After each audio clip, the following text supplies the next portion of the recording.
Bom dia.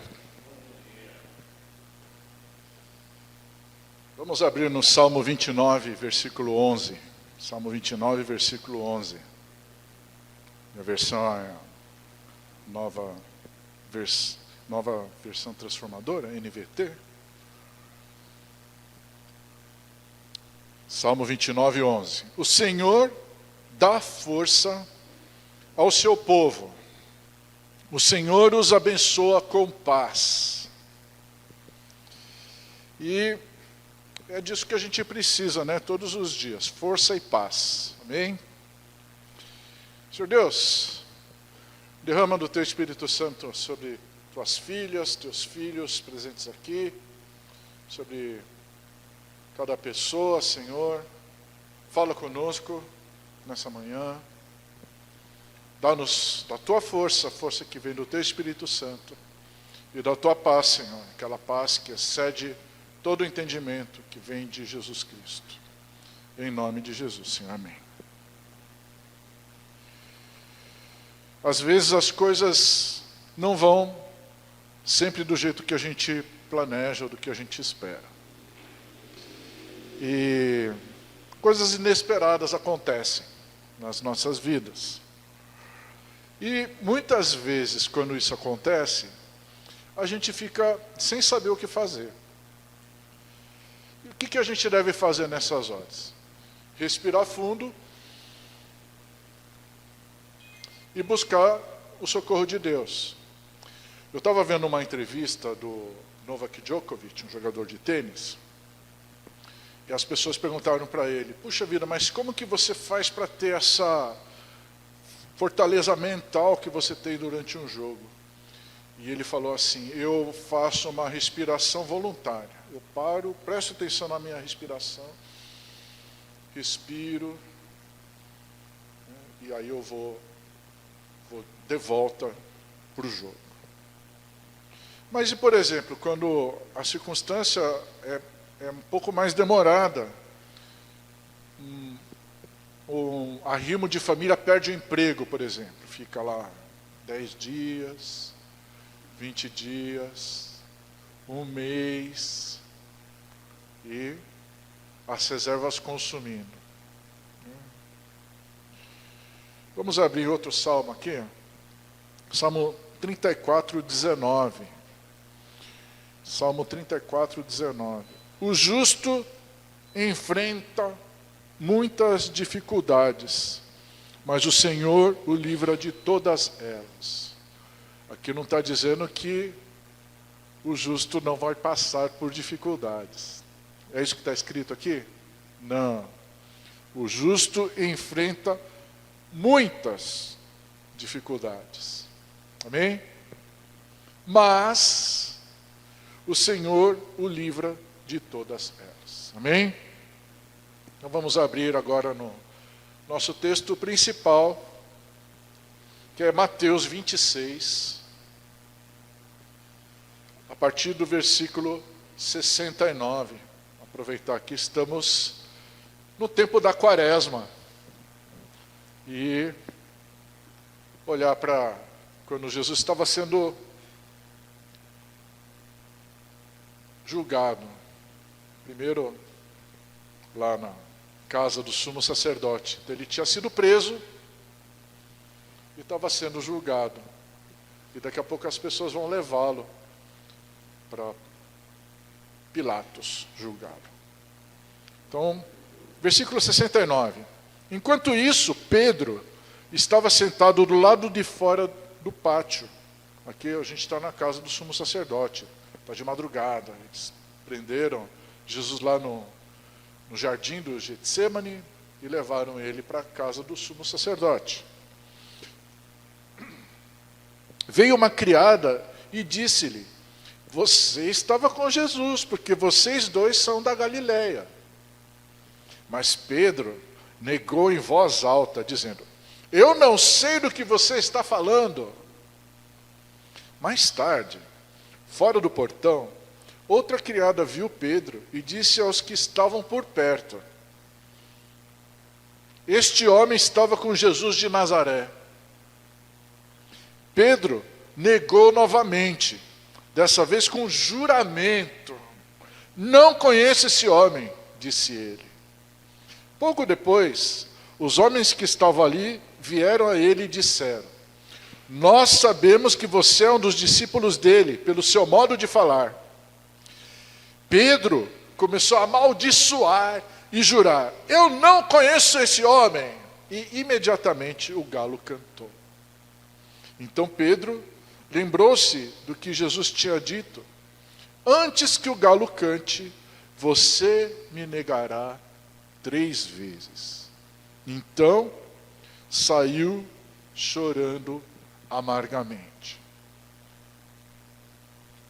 Quando amanheceu, os sacerdotes principais e os líderes religiosos do povo judeu reuniram-se outra vez para discutir a maneira de convencer o governo romano a sentenciar Jesus à morte.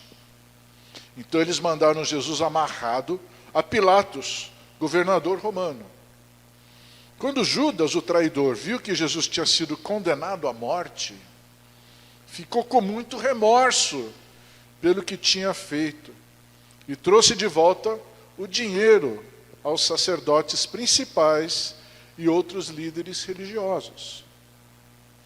Eu pequei, declarou ele, pois traí um homem inocente. O problema é seu, responderam eles.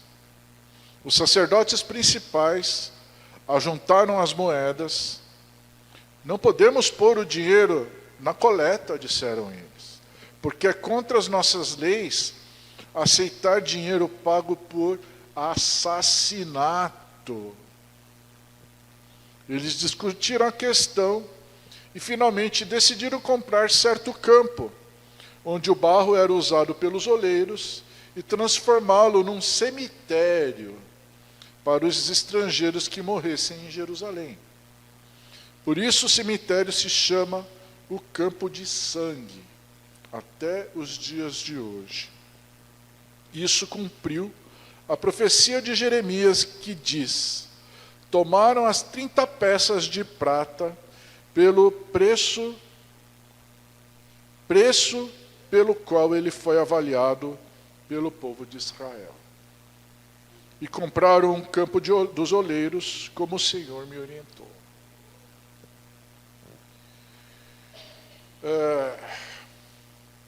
Jesus conquistou nossa liberdade, amém? Nós somos livres por meio do sangue de Jesus, amém? E a história da salvação, ela vem desde lá, quando Deus criou o mundo para a glória dele, até a crucificação de Jesus. Antes disso, Jesus tinha orado lá no jardim do Getsemane, falando: Pai, afasta de mim esse cálice. Porém, contudo, não obstante todavia, seja feita a tua vontade, não a minha. E logo depois vieram os soldados, prenderam Jesus e levaram ele para a casa do sumo sacerdote. Temos aqui um vislumbre de quanto isso custou a Jesus. Ele é negado por um de seus amigos mais próximos, como a gente leu no final do capítulo 26. Ele foi traído por um de seus discípulos. E a gente vê esse discípulo com remorso. E ele foi entregue às autoridades romanas e condenado.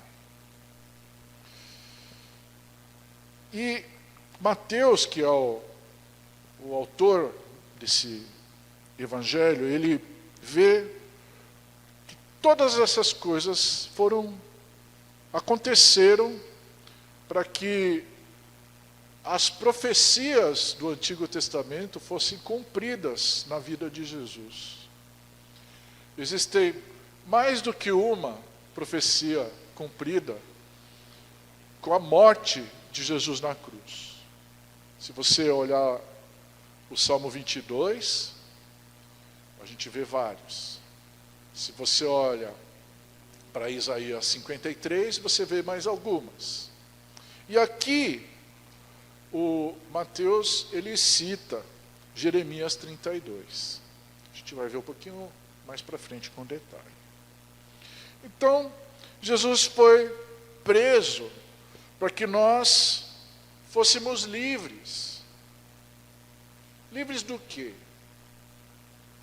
Porque a Páscoa foi isso. A Páscoa, o povo judeu foi liberto da escravidão, que eles estavam no Egito. Isso foi a primeira Páscoa lá, a Páscoa da lei de Moisés. E nessa Páscoa aqui, que nós estamos lendo, era uma sexta-feira, sexta-feira da Paixão. Na verdade, da quinta para sexta.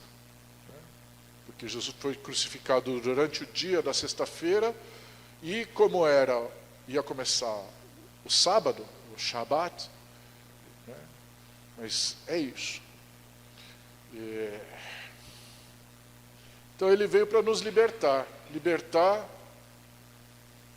dos nossos erros, dos nossos arrependimentos, dos nossos remorsos, das nossas traições,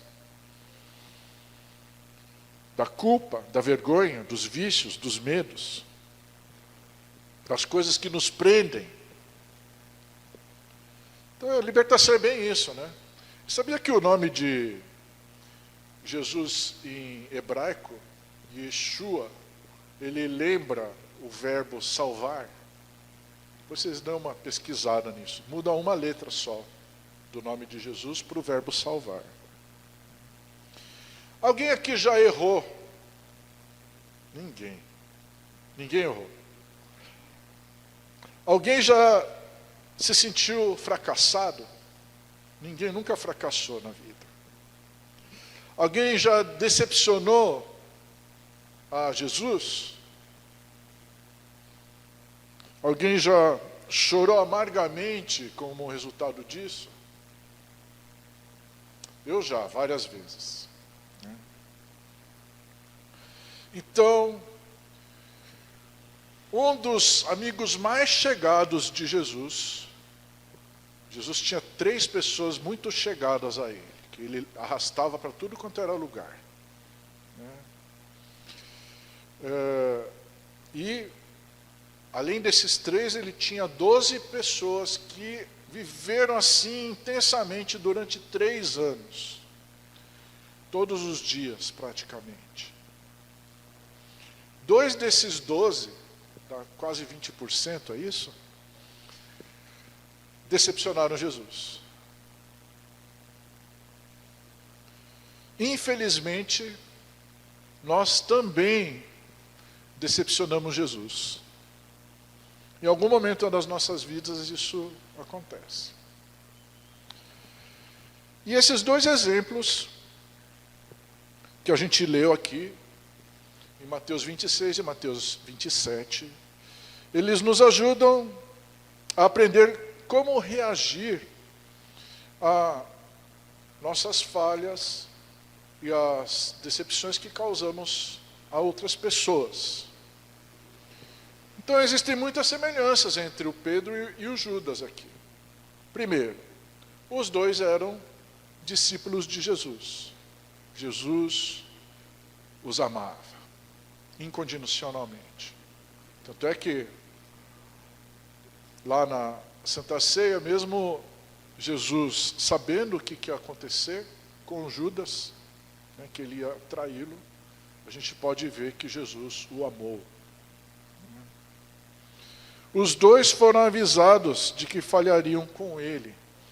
Lá em Mateus 26, um pouquinho antes desse texto que a gente leu, em 24 e 25, Jesus fala assim, está lá na Santa Ceia, né? Na ceia, na última ceia, ele estava na última ceia. O Filho do Homem deve morrer como as Escrituras declararam há muito tempo. Mas que terrível será para aquele que o trair. Para esse homem seria melhor não ter nascido. Judas, aquele que o trairia, também disse, certamente não serei eu, Rabi. E Jesus respondeu, é como você diz. como você está falando. Só que ele já tinha entregado Jesus, né?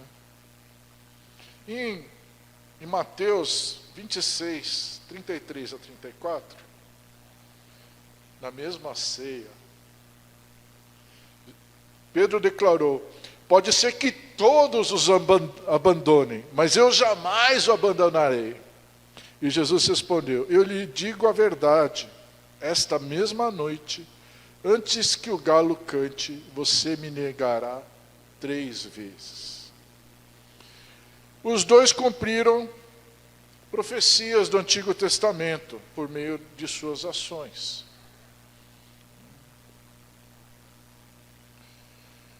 Em Mateus 26, 31, um pouquinho entre uma parte e outra, no caminho Jesus disse, então eles estão indo lá para o Getsêmani: esta noite todos vocês me abandonarão, pois as Escrituras dizem, Deus ferirá o pastor e as ovelhas do rebanho serão dispersas. Isso é uma citação de Zacarias, capítulo 13, versículo 7.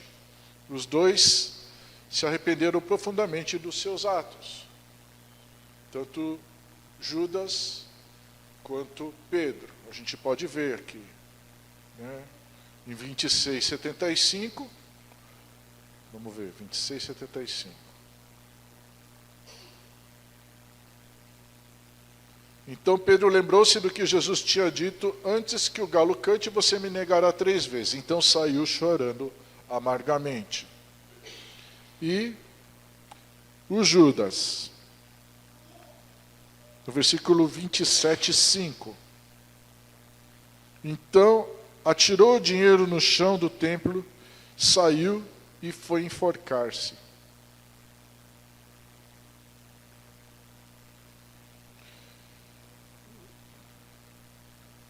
Então, apesar dessas semelhanças têm diferenças. A gente pode perceber que o Judas morreu e Pedro sobreviveu.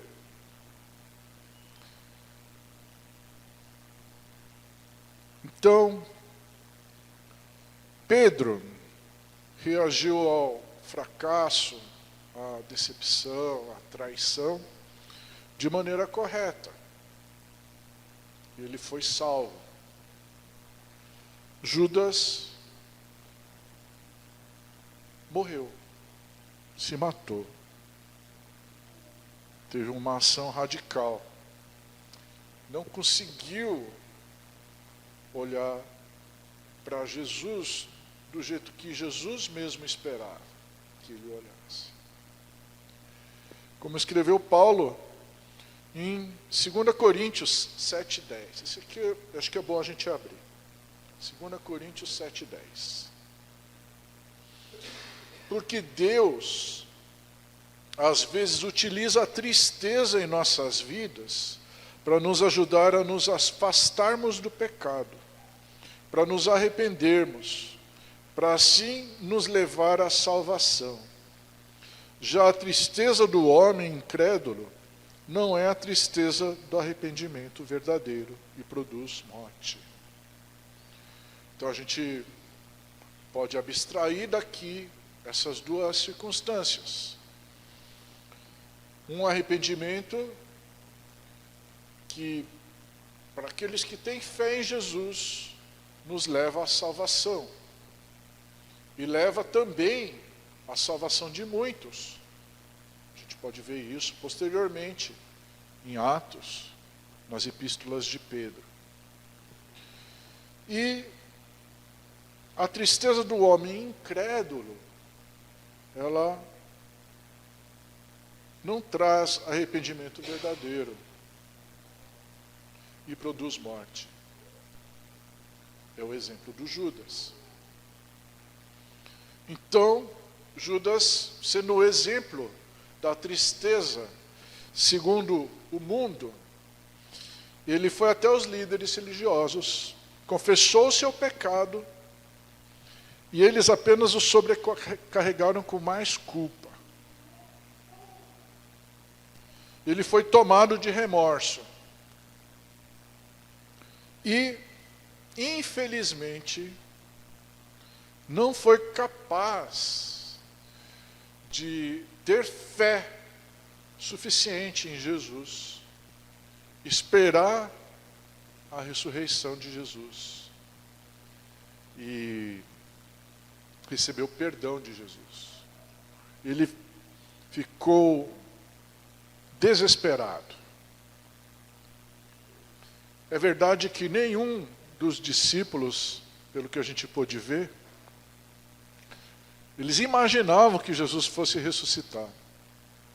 Nenhum deles. Apesar de Jesus ter falado explicitamente várias vezes. Porque era uma coisa inconcebível. Assim. E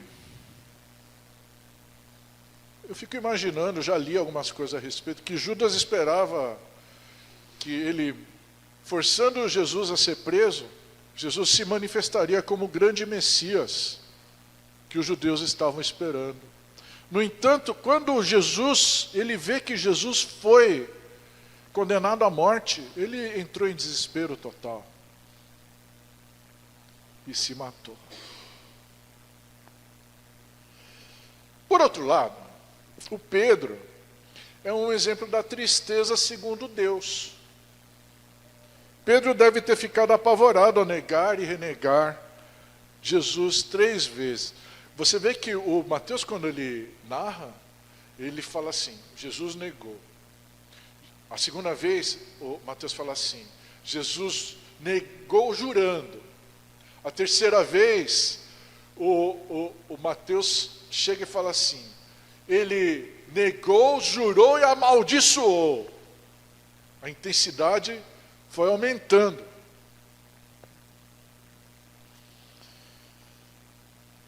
E a gente tem que entender a circunstância do Pedro. Ele estava lá, o João também estava do lado dele. Mas o João conhecia a família do sumo sacerdote, né? E ele não conhecia. Então qual que era o medo dele? De ele ser crucificado junto. Agora, o que acontece quando o galo cantou?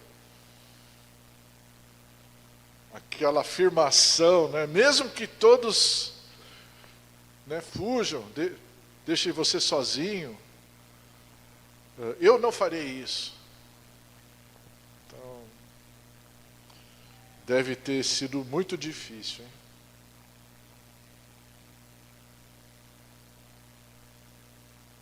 Mas o que acontece? Esse sentimento de a gente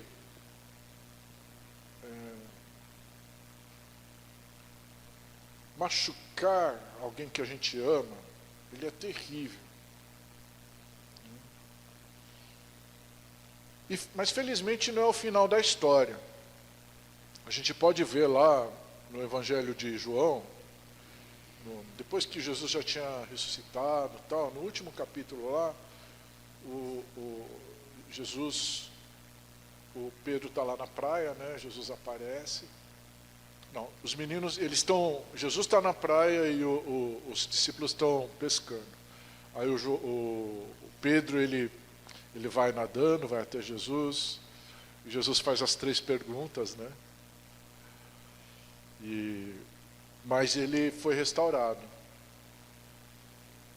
Ele foi libertado da culpa, da vergonha, e se tornou um grande evangelista, um grande líder. Ele foi até Roma, né, segundo a tradição da igreja. Então a gente não precisa ficar andando sobrecarregado com as nossas culpas. Foi justamente para isso que Jesus veio. Foi justamente para que nós não fiquemos com essa tristeza, com essa amargura presa dentro de nós. Foi justamente para nos libertar dessa raiz de amargura para que nós fôssemos livres da escravidão, essa que nos amarra dentro de nós mesmos, essa que nos amarra no pecado, essa que não nos deixa ter relacionamentos saudáveis com as pessoas que nos cercam, essas que não nos deixam ter um relacionamento saudável com Deus. Porque aqueles que Jesus liberta são verdadeiramente livres. Então, se Jesus nos libertar, nós seremos livres de verdade. Por mais que nós tenhamos errado ou falhado, nunca é tarde demais. Não importa a idade que você tenha, se você seja muito novo, se você seja muito velho, não importa se você é uma pessoa saudável, se você é uma pessoa doente, não importa se você é uma pessoa rica, se é uma pessoa pobre, você pode vir diante de Jesus do jeito que você é, do jeito que você está. Jesus não vai olhar para as coisas erradas que nós fizemos. Ele está disposto a nos lavar dos nossos erros. Foi por isso mesmo que ele morreu e sofreu na cruz. Então, qual que é o nosso incentivo aqui nessa manhã? É a gente seguir o exemplo de Pedro. Não nessa passagem que a gente leu, mas a gente pode olhar lá na frente que ele foi resgatado dos seus arrependimentos. Amém? Amém.